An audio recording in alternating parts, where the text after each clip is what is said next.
Muy buenos días, vamos a dar inicio a esta presentación de seminario. Pues el día de hoy sería la presentación número 41 del Seminario de Investigación y Divulgación de la UNISMO. El ponente que tenemos el día de hoy es el ingeniero Eduardo Pérez Chaltel, quien es estudiante de la maestría en Ciencias en Energía Eólica y nos va a presentar el tema Cálculo de la deflexión en álabes estáticos en tiempo real. Como reseña curricular del ponente, pues el ingeniero Eduardo Pérez Chaltel obtuvo la licenciatura en Energías Renovables en la Universidad Tecnológica de Puebla y como experiencia laboral en el periodo 2019-2020 participó en el diseño, instalación y mantenimiento de sistemas fotovoltaicos interconectados a la red y sistemas aislados. Y bueno, esa es la información que tengo y pues sin más preámbulo pues cedo la palabra al ingeniero Eduardo Pérez Chaltel para que inicie con la presentación. Adelante, Eduardo. Como ya les dijeron, soy el ingeniero Eduardo Pérez Chaltel. Les voy a presentar la ponencia que lleva como título el cálculo de la deflexión en álabes en tiempo real. Bueno, como contenido tenemos una breve introducción. Les voy a hablar un poco de la deflexión en los álabes, unos antecedentes de cómo se mide esta deflexión, los métodos ópticos que existen, la calibración del sistema, algunas pruebas preliminares, los componentes del sistema de monitoreo, la alineación de los mismos componentes, la deflexión en el caso estático y por último conclusiones. Bueno, como introducción tenemos que la deflexión se genera en los álabes, tiene distintas causas y su magnitud depende de las fuerzas extremas del viento o también puede ser por un desbalance en la distribución de peso en los álabes. Bueno, debido a esto, la deflexión puede llegar a causar accidentes, puede llegar a romperse o puede llegar a impactar la punta del álave con la torre y bueno, pues que nos permitan monitorear y determinar la deflexión del álave bajo diferentes cargas. En este trabajo se presentan con algoritmos de procesamiento de imágenes para analizar estas deflexiones en un banco de pruebas estáticas. Bueno, la deflexión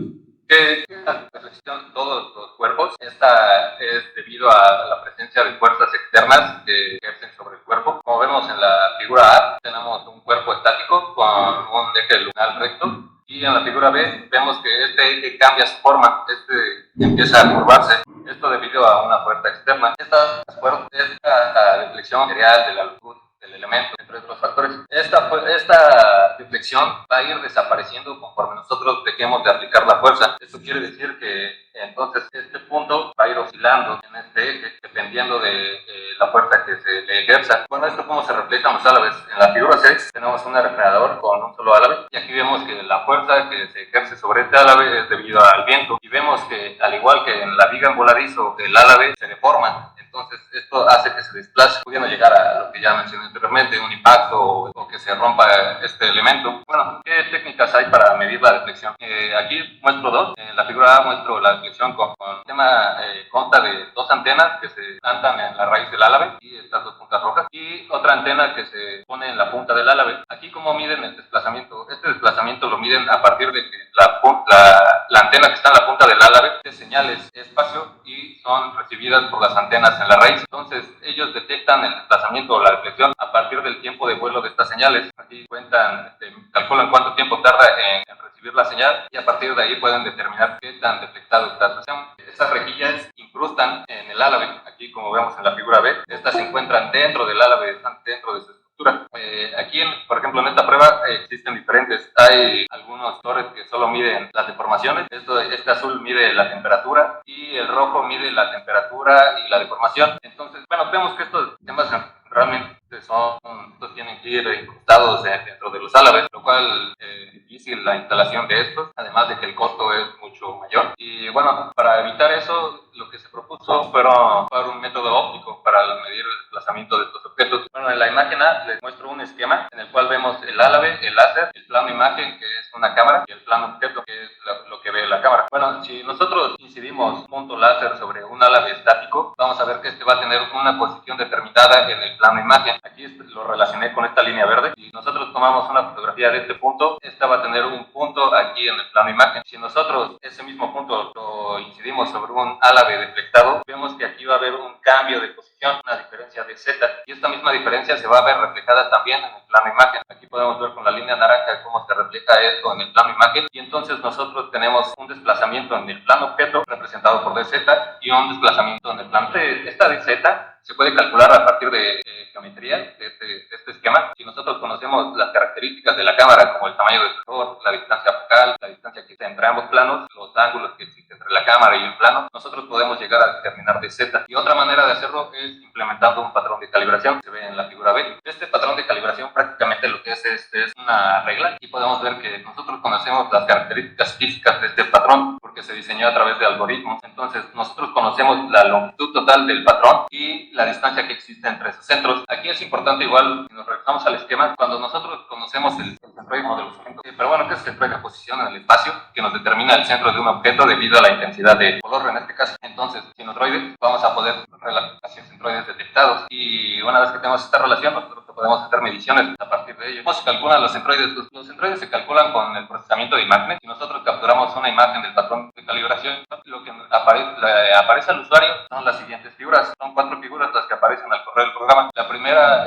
son unas barras. Estas barras lo que nos ayudan es a filtrar, porque cuando nosotros tomamos una fotografía, pues va a haber ruido, va a haber más objetos atrás, va a haber diferentes zonas de densidad mayor o menor. Todo eso nos va a afectar a la imagen. Entonces lo que nosotros queremos es segmentar los elementos del patrón de calibración lo mejor posible. Para ello están estas que les puse trackpads. Las primeras 4 nos indican qué color queremos ver. En este caso el color que nos interesa es el color rojo. Entonces a partir de estos valores nosotros determinamos el color que nosotros queremos ver en la imagen, calculamos también de esta imagen. Entonces a partir de ir modificando todos estos valores nosotros vamos a ir binarizando la imagen, que es la imagen B.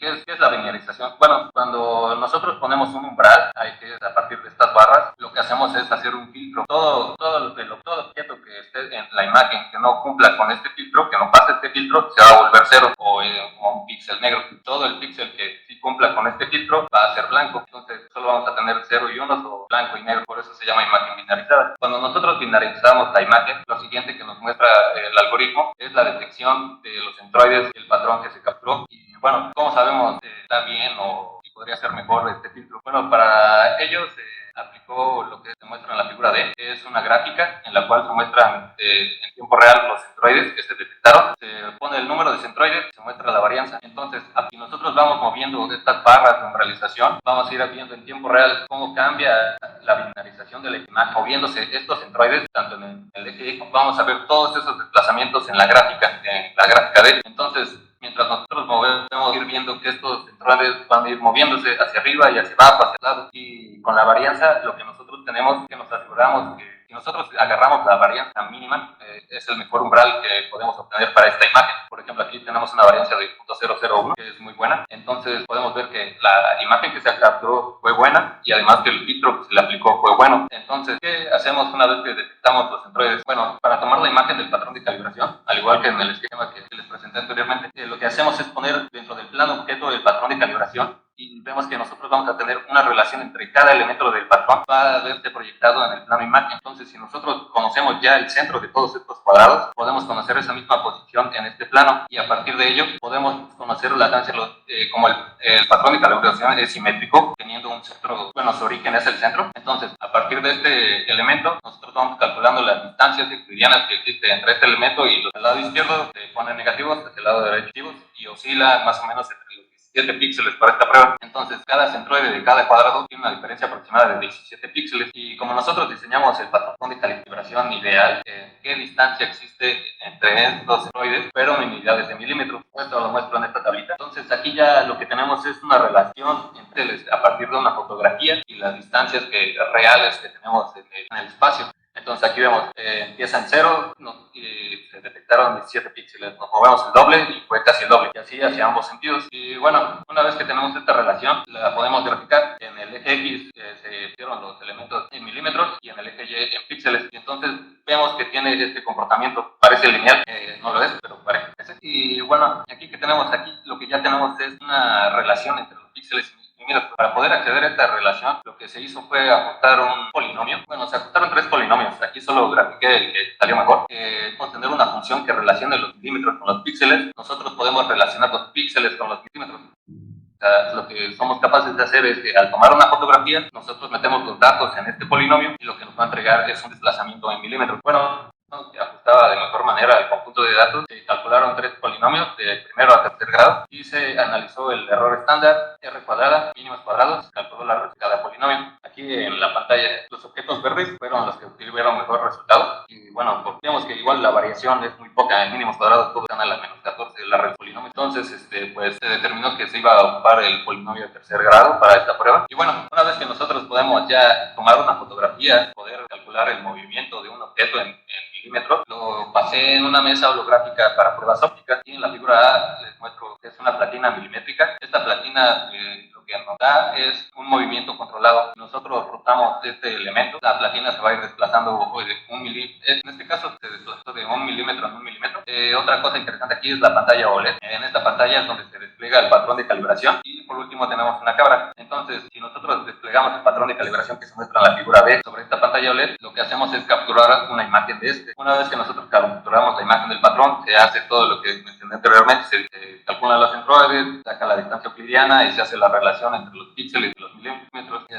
Bueno, una vez que nosotros tenemos calibrado nuestro espacio, bueno, otra cosa importante es que nosotros solo podemos medir todo lo que se encuentre dentro de este patrón. O sea, si yo trato de medir cosas que estén fuera dentro de este patrón, sí las va a medir, pero no va a ser muy preciso. La precisión, o sea, la resolución que les mostré anteriormente, solo es válida para dentro de este campo de visión. Entonces, una vez que nosotros calibramos el sistema, lo que hacemos es pegar un solo cuadrado en la pantalla OLED, y este cuadrado lo vamos a ir moviendo 1 milímetro y 1 milímetro. Esto con la platina milimétrica. Entonces, nosotros ya sabemos físicamente que estamos moviendo 1 milímetro este cuadrado, y lo que esperamos es que al tomar las fotografías, estos movimientos sean a través de una platina milimétrica. Se desplegó un video. En este video lo que se despliega es un solo cuadrado, al igual que en la imagen C, pero ahora este cuadrado no se va a mover con la platina, se va a desplazar así se podrá, va a ir dando saltitos. Cada salto nosotros vamos a ir aplicando el procesamiento de imágenes, calculando el centroide del cuadrado. Entonces tenemos la primera posición del cuadrado, la finalizamos, calculamos su centroide, pues el video pasa al segundo cuadro y hacemos el mismo proceso. Entonces ya tenemos dos pruebas, una con una platina milimétrica y otra con un video que se programó. En ambas pruebas, bueno, el error salió menor a 0.15 milímetros. Y bueno, una vez que tenemos las pruebas preliminares, pasamos a componentes del sistema de monitoreo. Esta es la sala que se evaluó. El álabe se dividió en 7 secciones. Cada sección tiene una diferencia de 10 centímetros. Empezó a una medida de 20.8 centímetros a partir de la raíz, y de ahí se fue dividiendo de 10 en 10 hasta llegar a una sección de 80.8 centímetros. Otros elementos que se ven con optics. Aquí nos muestra el tamaño del sensor, el tamaño del píxel, la resolución de esta cámara y la lente que se utilizó. Y otro elemento muy importante también es la pantalla OLED. Esta tiene una diagonal de 6.1 pulgadas, el píxel con el que trabaja esta pantalla. Bueno, para realizar una prueba, primeras cosas que se hacen es alinear los sistemas. ¿Qué es esto, no? Lo que nosotros pretendemos al alinear los sistemas es que todos los elementos, que el centro de la cámara, el centro del láser, el centro del patrón y el álabe se encuentren todos en el mismo punto en el espacio.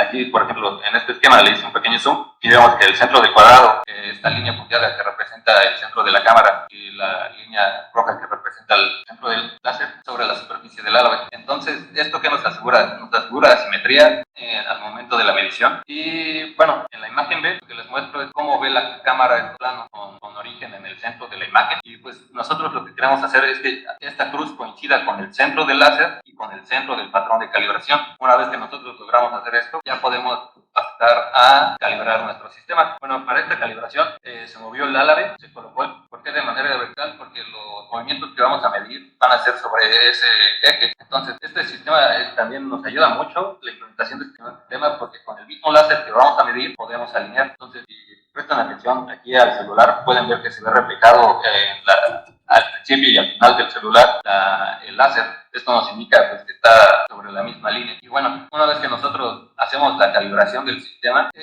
pasamos en la prueba experimental, pues ya se volvió a colocar el álabe en la posición original. En este álabe se aplicó una carga en la punta del álabe, bueno, en la última sección que está a 80.8 centímetros de la raíz.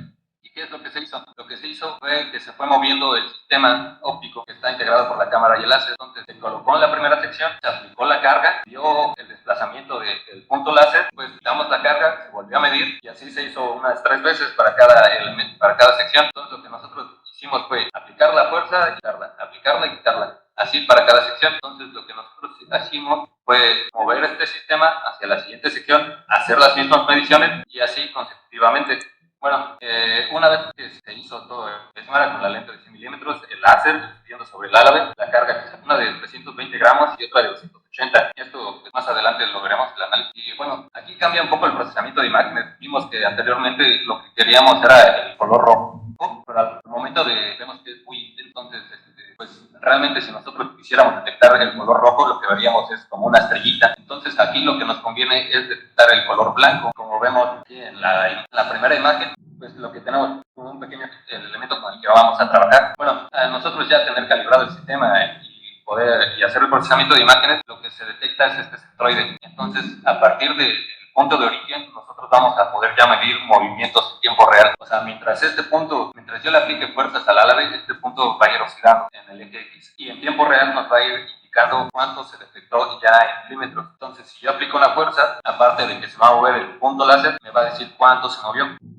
Aquí en la deflexión con una carga de 320 gramos y en la última imagen les muestro la misma deflexión pero con una carga de 280 gramos. Podemos ver que el comportamiento es el mismo, solo que en menor magnitud. Y bueno, si analizamos todos los centroides que detectamos y analizamos la trayectoria, lo que obtenemos es esta gráfica. ¿Cómo la interpretamos? Podemos ver que se dividió en 7 secciones el álave, entonces cada color representa una sección, es el comportamiento que tuvo esa sección. Aquí es para la carga con 320 gramos. Aquí podemos ver también dónde se aplicó la carga, cuándo se quitó. Entonces aquí tenemos los picos. Aquí entonces pues es obvio que aplicó una carga. Aquí se muestra en el eje Y la deflexión en milímetros, que oscila más o menos entre los 9 y 10 milímetros. Y también podemos ver la vibración del sistema, del álave que tiene al aplicar de esta carga. Entonces aquí vemos, aquí se aplicó la carga, aquí se quitó la carga, aquí se volvió a aplicar y así continuamente. Entonces aquí, aparte de que podemos conocer la deflexión, podemos ver cuándo se aplicó una carga, cuándo no se carga, cuántas en su fuerza. Y esto lo podemos conocer para cada una de las secciones. Aquí como segundo elemento tenemos la segunda sección que está representada por el color azul. Igual podemos ver el comportamiento de esta sección. Vemos cómo se comporta cuando se le aplica una carga. Vemos que se descarga, le vuelve a aplicar la carga y así esto se hizo para todas las secciones. Lo que se esperaba es que entre más nos acerquemos a la raíz del álave, menor va a ser la deflexión. Pues sí, aquí como vemos en la séptima sección representada por el color azul y claro, vemos que la deflexión fue casi mínima, pero aún así podemos percibir cuándo se aplicaron las cargas y cuándo no. Bueno, ¿qué otra cosa podemos obtener a partir de los datos que se analizaron? Lo que podemos trazar es esta curva de deflexión. Esta curva de deflexión igual nos indica el comportamiento del álave, el comportamiento de todas las secciones. Para sacar este análisis, pues se hizo un promedio de la deflexión en cada sección del álave y pues aquí podemos ver su comportamiento. La primera sección, que es la más cercana a la raíz del álave, vemos que tiene una deflexión casi mínima, mientras que la máxima se presenta en la sección que está más cercana a la punta del álave. Bueno, este análisis también se realizó para la carga de 50 gramos y vemos que igual son los mismos colores para la misma sección. Entonces vemos que la primera sección, o sea, la que está más cercana a la punta del álave, fue la que sufrió mayor deflexión, oscilando entre los 8.3 milímetros más o menos, y vemos que se va escalonando como era de esperarse. Entonces nos acercamos a la raíz del álave, igual podemos ver que la deflexión es mínima y aún así podemos saber cuándo se aplicaron las cargas, cuándo no se aplicaron las cargas. Esto es muy importante. Y bueno, aquí también les muestro la misma curva de deflexión, pero para la carga de 80 gramos. Igual vemos que el comportamiento es muy similar a la curva de deflexión anterior. El comportamiento es el mismo. La deflexión menor se presenta en la raíz del álave, la mayor deflexión se presenta en la punta del álave. Bueno, si nosotros comparamos estas dos curvas, podemos encontrar que tienen estas diferencias. En la tabla 1 muestro todas las secciones con su deflexión en milímetros y en la tabla 2 igual pues muestro todas las 7 secciones analizadas con su deflexión respectiva en milímetros. Igual podemos ver que la curva es casi la misma y que la mayor diferencia entre las deflexiones se presenta en la punta del álave. Y bueno, esta diferencia va a ir disminuyendo conforme nos acerquemos a la punta del álave. Como vemos aquí están casi juntas y se van a ir despegando. Por último, la triangulación láser y el de puntos aplicados en la medición de la deflexión de álave puede reducir significativamente el tiempo y el costo asociado a la instrumentación tradicional. Como lo vimos en los antecedentes, pues estos sistemas son más complejos, llevan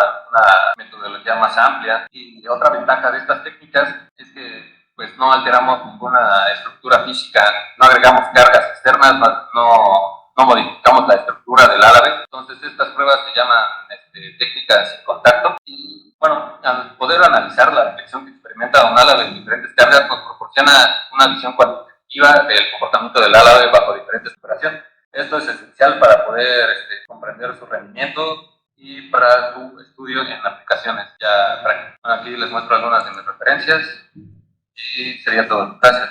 Okay, muchas gracias por la presentación, Eduardo. Ahora pasamos a la sesión de preguntas. Quien tenga preguntas, levante la mano, por favor, o también puede escribir en el chat. Del experimento, Eduardo, solamente estás aplicando una carga puntual, o sea, en todos los experimentos, es una fuerza, creo que solamente es en el extremo del álave o se va moviendo esa fuerza también. No, en este caso sí, la carga es puntual y lo que se fue moviendo fue el sistema de monitoreo. Okay. Yo quisiera saber, así que me dijeras de forma específica, con este estudio, o sea, ¿en qué nos ayudaría a lo que es el diseño de aerogeneradores o qué esperamos, ¿no? Para cuestiones de operación y mantenimiento. ¿Cuál sería el beneficio? Porque por ahí mencionaste la palabra desempeño, pero ¿a qué se refiere más específico? Bueno, con estas pruebas en álabes estáticos, lo que nos permite es corroborar el diseño del álabe. Cuando se diseña el álabe, pues tiene que tener en consideración la detección máxima permisible para ese álabe. Entonces, pero esto solo se hace a través de simulaciones. Entonces, si nosotros agarramos ese álabe, ponemos estas pruebas, nosotros podemos corroborar que sí, efectivamente, el rendimiento en simulación y el rendimiento en operación es el mismo, y por consecuencia ese árabe pues, ya puede aplicarse para la producción de energía. Ok. No sé si alguien más tenga alguna pregunta. A Luis Ángel, adelante. Hola Eduardo, muchas gracias por tu presentación. Hablaste acerca de los... A mí me llamó la atención el procesamiento de imágenes y los filtros que llegaste a usar, y me gustaría saber también qué clase de problemas o detalles tuviste, porque supongo que debe ser algo, pues no, algo arbitrario quizás. Buenos días, Luis. Sí, pues sí, realmente en el procesamiento de imágenes uno de los mayores problemas es la iluminación del sistema. Cuando cambia la iluminación, pues nos cambia los filtros porque nos agrega ruido, o nos puede, por ejemplo, si la iluminación solo se presenta en la mitad de la pantalla, la mitad del patrón de calibración va a tener un tipo de color, mientras que la otra mitad va a tener otro tipo de color. O sea, puede ser que sea rojo, pero la intensidad de este va a ir variando. Entonces, no se puede aplicarlo, se tiene que aplicar un filtro a toda la imagen. Y pues por eso se implementó estas barras en tiempo real. Como dije, lo que nos permite es ir monitoreando a través de una gráfica la variancia de esos centroides. Entonces ya con esta implementación nos podemos evitar estos problemas de iluminación, podemos detectar otros diferentes de color, no importa la forma del objeto, siempre vamos a poder variar todos estos filtros para que se adapten a la imagen que tenemos. No sé si respondí tu pregunta. Sí, muchas gracias. Ok, ¿alguien más que tenga alguna pregunta? Bueno, pregunta Francisco Jiménez, ¿por qué se dividió el álabe solamente en 7 secciones? Y no en más. Bueno, a ver, pero vamos aquí en esta imagen, pues si dividiríamos un poco más la sección, pues ya iba a estar muy cerca de la punta del árabe. Pues aquí igual ya no es de mucho interés, aparte de que, pues si nosotros dividíamos, por ejemplo, si ponemos secciones a mitad de esta sección de prueba, variación, donde con esta implementación vemos que tuvimos una varianza entre secciones de aproximadamente 3 milímetros, entonces íbamos a medir 1.5 milímetros, lo cual igual no era tan necesario. Entonces yo creo que con esas secciones fue lo suficiente para poder determinar la curva de detección. Okay, bueno, aquí yo preguntaría, ¿qué pasaría si el álabe fuera el doble de la longitud? ¿Ahí serían las mismas 7 secciones o se requieren más? Pues sí, ya se podría dividir en más secciones, pues mostrarnos antecedentes. Por ejemplo, este álabe me parece que era de 10 metros, y pues vemos que igual sí se puede dividir en mucho más secciones. Sí depende de la longitud del álabe, y igual me parece que también depende de dónde se encuentren los cambios de perfil. Muy bien. Y bueno, por aquí preguntan, ¿cómo se utiliza el término en tiempo real? Si tienes alguna idea. Bueno, en tiempo real a lo que se refiere es que mientras tú estás monitoreando el sistema, al mismo momento tú estás teniendo una medición. Entonces, mientras tú observas el sistema, tú lo estás midiendo. Por eso se le dice en tiempo real. Mientras se está ejerciendo la carga, se está monitoreando y está obteniendo un resultado. Entonces, los tres en el mismo tiempo. Ok, muy bien. ¿Alguien más que tenga alguna pregunta, comentario? A ver, doctor Edwin. Sí, gracias, Reinaldo. Gracias, Eduardo. Una pregunta, Eduardo. Bueno, vamos, en realidad, ¿cómo se podrían validar los resultados? Bueno, ¿qué dificultades tendrían, digamos, a llevarlo a la industria eólica, ¿no? A hacer pruebas en campo. ¿Cuál fue la primera, perdón? La validación, ¿hay alguna forma de validar, digamos, los resultados? Bueno, sí, la primera validación que se hizo fue con estas pruebas preliminares. Aquí se obtuvo un error de 0.15 milímetros aproximadamente para ambas pruebas. Como les había mencionado, esto se comprobó a partir de la obtención de fotografías y el cálculo de milímetros con la calibración y el movimiento de la platina. Nosotros nos medimos 1 milímetro y aquí nos salió de 0.87 milímetros. Igual con este siguiente caso. Otra prueba que se hizo, otra prueba que se realizó, no mostré aquí, fue que en lugar de aplicar una carga sobre el álabe, movió esta platina milimétrica. Entonces lo que se hizo fue ir moviendo moviendo el sistema óptico. Nosotros movimos el sistema óptico con error bastante bajo. Y bueno, las implicaciones ya en el campo, para pruebas estáticas de otros entornos, ¿o a qué se refiere? Sí, justamente un ala de funcionamiento en un parque eólico, ¿no? ¿Qué dificultades tendría solar seguramente? Pues sí, lo primero que cambiaría sería un poco la metodología. Bueno, al final de la metodología, el análisis del procesamiento de imágenes no se realiza de la misma forma para una prueba estática que para otro tipo de pruebas. Esta metodología sí es muy solo aplicada para pruebas estáticas. Y como le mencionaba Luis, realmente los mayores problemas es en el procesamiento de imágenes, es en la obtención de una buena imagen del punto de interés o del patrón de calibración. Creo que esa sería la mayor dificultad. Sí, gracias. Gracias, doctor. ¿Alguien más que tenga alguna pregunta? Doctor Víctor, adelante. Sí, gracias, Armando. Buenas tardes a todos. Eduardo, sí, una duda. Bueno, finalmente, no se trata de casos de elección, digamos, en tiempo real, que no sabemos que está básicamente en tiempo real. Hay estos retrasos, transacciones de procesamiento de los imágenes y demás. Sin embargo, lo estás aplicando a una prueba estática. La pregunta que yo te hago es, ¿pudieras tú hacer alguna procedimiento para medir vibraciones, por ejemplo? Aprovechando que tenemos ahí el banco de pruebas y demás que está presentando, puedes poner a oscilar ahí el sistema y en algún momento también determinar o calcular la trayectoria de vibración y evidentemente por todos los parámetros que se necesitan para las pruebas dinámicas. ¿Es posible esto y cómo lo harías? Hola, doctor. Bueno, se cortó, pero lo que le pedí fue que se puede hacer un análisis de vibración a partir de estas pruebas. Es correcto. Pues sí, aquí realmente no, esta oscilación, esta vibración, realmente no fueron a propósito, fue por la misma naturaleza del experimento. Nosotros, la carga se iba rotando sobre sí misma. Esto nos iba causando una vibración. Realmente yo no esperaba obtener este comportamiento, pero ya vimos que sí. Entonces, frecuencias de estas vibraciones, pero sí, el sistema pudieron medir la vibración de los elementos del ala. Okay. ¿Alguien más que tenga alguna pregunta, comentario? Bueno, si no hay preguntas, pues si me permites voy a proyectar el reconocimiento. Ya del Istmo, División de Estudios de Posgrado, otorga la presente constancia al ingeniero Eduardo Pérez Chalter por su valiosa participación con la ponencia Cálculo de la deflexión en álabes estáticos en tiempo real en el Seminario Permanente de Investigación y Divulgación Científica del Posgrado de la UNISMO, Santo Domingo, Tehuantepec, Oaxaca, 8 de septiembre de 2023.